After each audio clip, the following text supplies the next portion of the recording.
So mga pre, naisip ko lang no, lagi tayong naglalaro, diba? Kita nyo sa game, diba? Nagpapa-level tayo. Pansin nyo ba? Habang naglalaro tayo, nag-iipon tayo ng mga sources like diamond, battle points, yung mga digital coin na ginagamit natin sa pagbili ng mga kailangan natin sa isang laro. Ginagamit natin yan para makapagpalakas ng karakter natin. Nagpa-farm tayo doon. Pero now kasi mga pre, ang bala ko kasi, ano kaya kung gawin natin in real life? So kung doon tayo nagsisikap, ginagawa natin lahat para maging tayo yung pinakamalakas sa isang laro.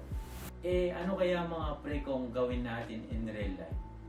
Sa totoong buhay, di ba? Parang ako yung character. Parang nasa game lang ako. Parang nasa online game lang ako. Parang nagpapa-level up lang ako.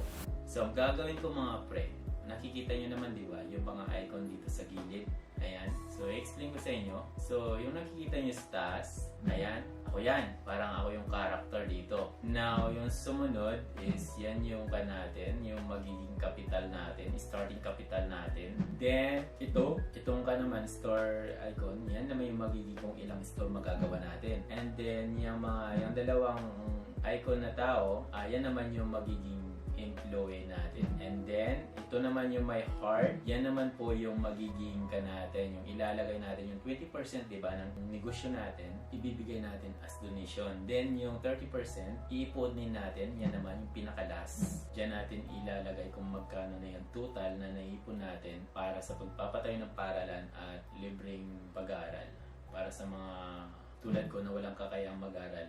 So, abangan nyo ito mga pre. Talagang ma-inspire kayo dito. Lalong-lalo na sa mga kapwa ko gamer. Ito nga pala. Itong nasa taas, yan yung gagawin kong negosyo. First business natin sa vlog na to.